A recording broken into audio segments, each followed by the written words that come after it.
I'm the father of portfolio theory and the grandfather of behavioral finance. You put a plank on it, there's a double tangency. And I thought, oh, I wrote a third seminal paper in 1952.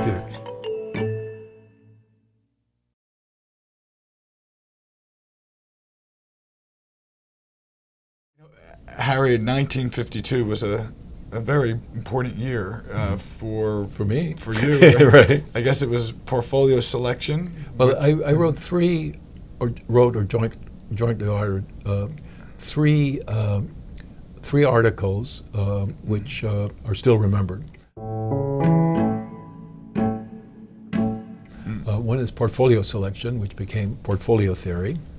And modern portfolio theory. Well, which became MPT. I didn't call it modern portfolio theory, but since I'm going on 88, I'm delighted that I'm still. It's modern. It's modern. It's modern. It's modern. It'll always be MPT. Yeah.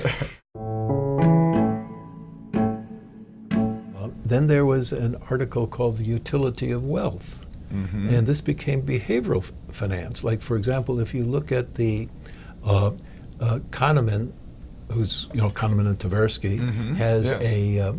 I didn't realize there was a causal relation. I knew I had preceded them in some sense, but he said that he and Amos Tversky had this phenomena they couldn't quite explain, and he said Tversky called my attention to a article by Harry Markowitz, who later got a Nobel Prize for something else. And it said there's these phenomena. There was a paper by Friedman and Savage, two of my idols.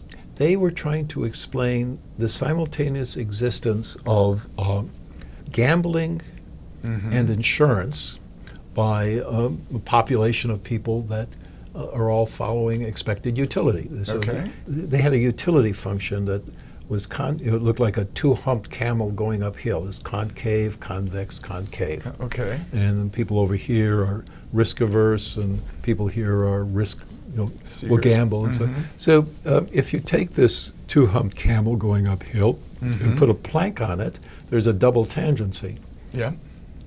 Below the lower tangency, you're poor. Above the upper tangency, you're rich, and then there's in between. Now, it's using the apparatus that they had explained. If I hadn't known it before already, I learned it there. You could show as a sort of immediate consequence that if you had two people that were halfway between these double tangencies, so they're real middle class, there is no bet that they would prefer, and they'd rather do this bet than keep it the status quo, if they were there, is one where you flip a coin and one becomes poor and one becomes rich, which you do not see. And people below the lower tangency do not buy lottery tickets. The only point on their curve, which sort of made sense, was an inflection point where to your left, down, you're concave,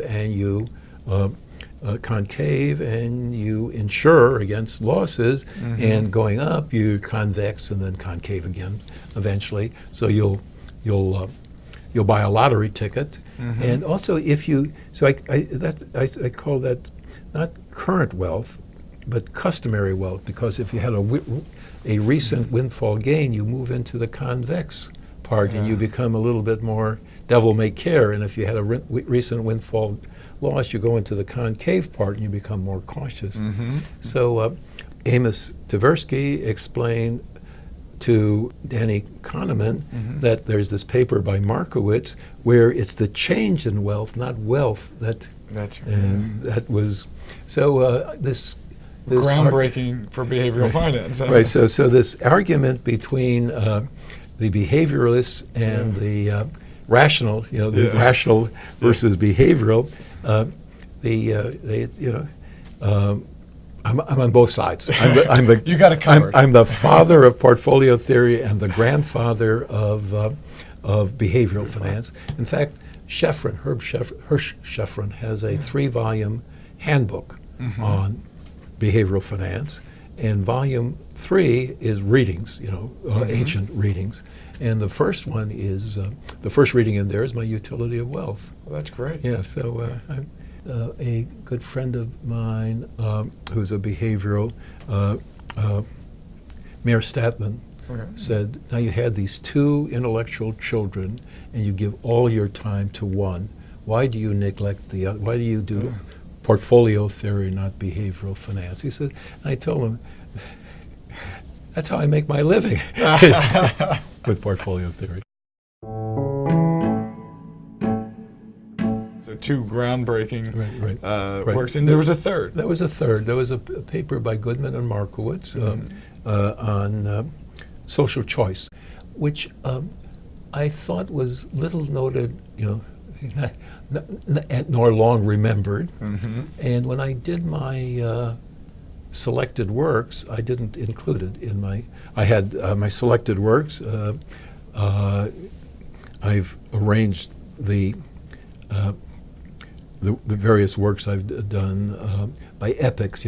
I had one chapter for 1952, and then another chapter for what I did when I was at Rand Corporation the first time, and so on and so forth.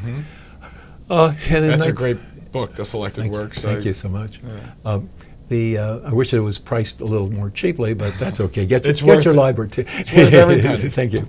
But I didn't conclude the social choice paper, the Goodman Markowitz, because I thought nobody's reading it. And then in 2011, not 2011, in preparing for volume 2 of my current Markowitz and Blay book, I wanted to revisit the social choice literature because portfolio selection is a social choice because there are more than one stakeholder affected by a portfolio decision.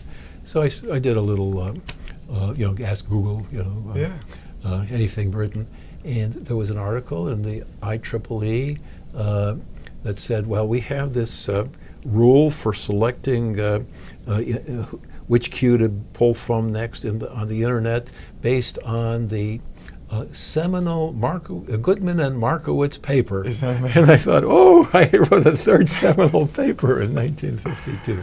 So, that's there too. That's fantastic. Yeah, a lot of fun. Yeah.